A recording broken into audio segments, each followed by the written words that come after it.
Bonjour et bienvenue dans cette vidéo consacrée à la naturopathie chinoise.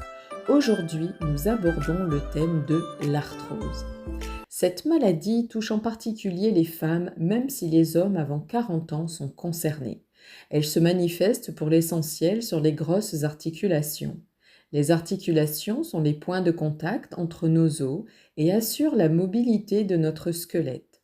Les structures qui nous intéressent ici sont le cartilage, ce tissu de revêtement lisse qui recouvre l'os afin d'améliorer le glissement et l'amorti des chocs.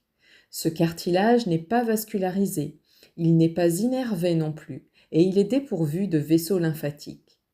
Entre les deux cartilages des os se trouve le liquide synovial qui est visqueux et transparent. Il vient compléter et aider les fonctions du cartilage. Le liquide synovial est contenu dans une membrane que l'on appelle la capsule synoviale et sa plus grande fonction est de produire l'acide hyaluronique, composant important du liquide articulaire. Une articulation en santé doit avoir peu de frottement pendant le mouvement, mais en cas d'arthrose et de destruction de ce cartilage articulaire, tous les tissus peuvent être lésés. L'os peut devenir dur avec apparition de kystes et d'ostéophytes. Le liquide synovial s'enflamme et s'épaissit, devenant moins visqueux et plus abondant. Les tendons et les ligaments peuvent se rétracter et les muscles tendent à s'affaiblir. Toutes ces dégradations rendent l'articulation de moins en moins mobile, amenant à des sensations de crépitement et de frottement à la mobilisation, des contractures en flexion, des spasmes, des déformations et des rétractations peuvent même se développer. L'arthrose est une maladie qui est habituellement évolutive et imprévisible.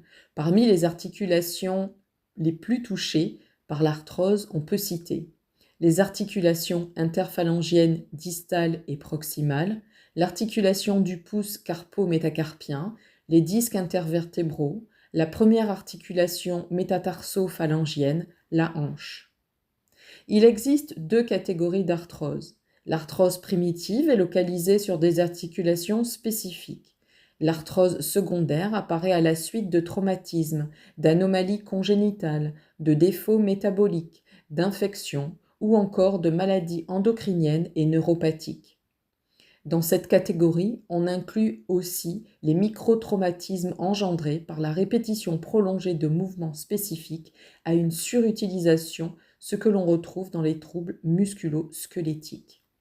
La douleur est le premier symptôme de la maladie. Elle est graduelle et commence avec une articulation. Elle est décrite comme profonde, aggravée par le port d'objets lourds et l'exercice, mais elle est soulagée par le repos. Dans la phase chronique de la maladie, elle peut devenir constante. Le patient décrit aussi très souvent une raideur matinale ou survenant après l'inactivité d'une durée inférieure à 30 minutes qui s'améliore par le mouvement. Les aliments à privilégier. Les épices.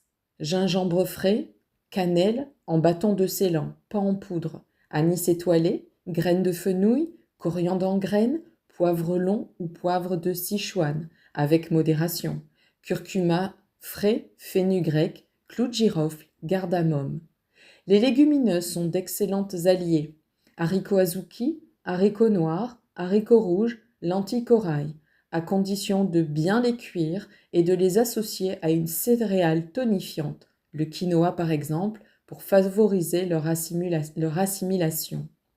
L'orge perlée, les perles de Job, le millet, le riz semi-complet, le riz noir, le poireau, l'oignon, le fenouil, les graines de courge, de sésame noir, les noix de Grenoble, le pignon de pin, les dattes rouges, la tisane de cannelle et de gingembre frais, infusion de romarin et de baie de goji ou bien à base de zeste de mandarine séchée.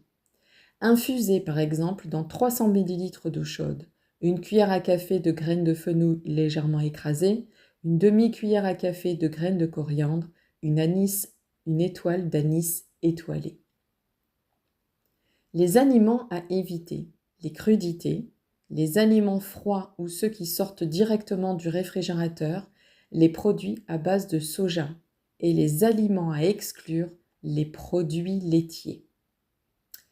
En remède externe, les rondelles de pommes de terre crues, biologiques, fermes et non traitées, peuvent être une grande aide lorsque l'articulation est chaude, rouge, gonflée et douloureuse.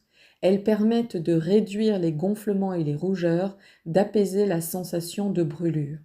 Coupez de fines rondelles, posez-les directement sur la zone concernée pendant 15 à 20 minutes dans le calme. Vous pouvez renouveler l'application si nécessaire. Vigilance, ne jamais utiliser sur une plaie ouverte ou une peau lésée. Je vous mets en commentaire des recettes. Je vous remercie pour votre écoute et je vous dis à très bientôt.